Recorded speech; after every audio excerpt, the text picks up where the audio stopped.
بچه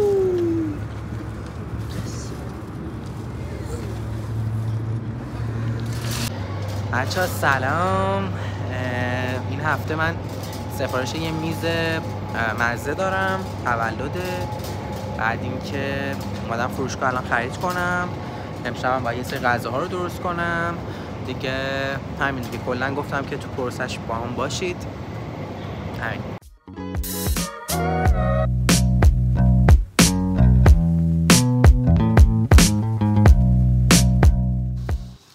بچه ها سلام، روزتون بخیر. ما دیشب رفتیم خریدار رو انجام دادیم، اومدم دیگه کم کم باید شروع کنم که کارا رو انجام بدم. کار خاصی نداریم، 3 تا غذاست: اولویه، بندری و سمبوسه.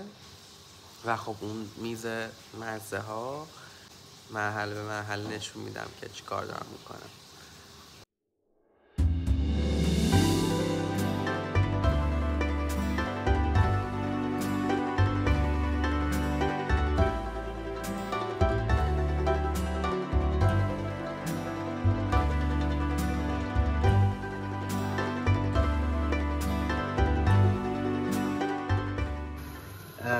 خب مواد بندری رو، پیازش رو سرخ کردیم، فلفل دلماش رو ریختیم. حالا این ور میخوایم که سوسیساش رو سرخ کنیم. من یکم صدام این شکلیه به خاطر اینکه 2-3 روزه، حالا نمیدونم سرما خوردم یا خستگی بوده، دقیقا نمیدونم که چی بوده.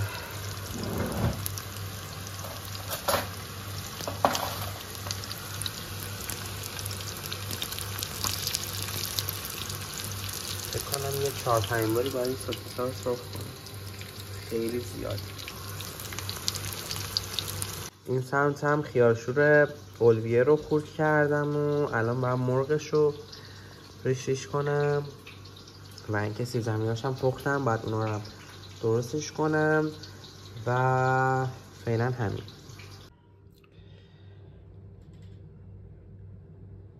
اینم از بندری تموم شد.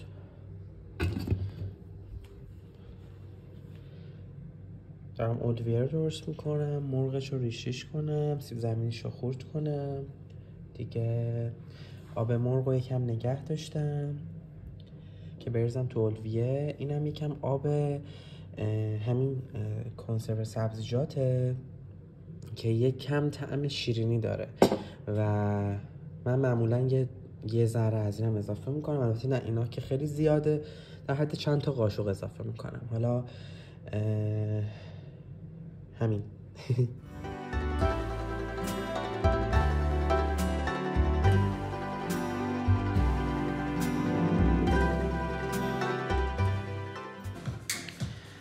خب اینم بادکنک ها که درست کردیم.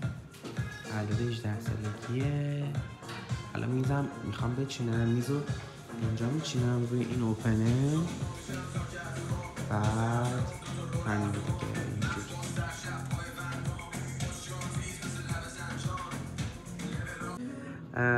خب میز مزه رو میخوام بچینم. قبلش روی کانتر سلفون میکشم که بهداشتی باشه. بعد اینکه اینجا چوب شور داریم، کشک داریم توی 2 تا طعم مختلف، پاستیل داریم، زیتون، دیپ دودی کالین، از این پنیر سیر و سبزیجات، زیتون، ماست موسی، ماست اسفناج، خیارشور، از این سسای چدار، درسته دیگه، آره، پنیر چدار و سس کچاپ و پنیر مدادی، بادوم زمینی، از این بیسکویتا، کالباس، از این بادومای روکشدار، از این اسنک چیزا، بادوم زمینی ها. کالباس رو گفتم، کالباس. همین.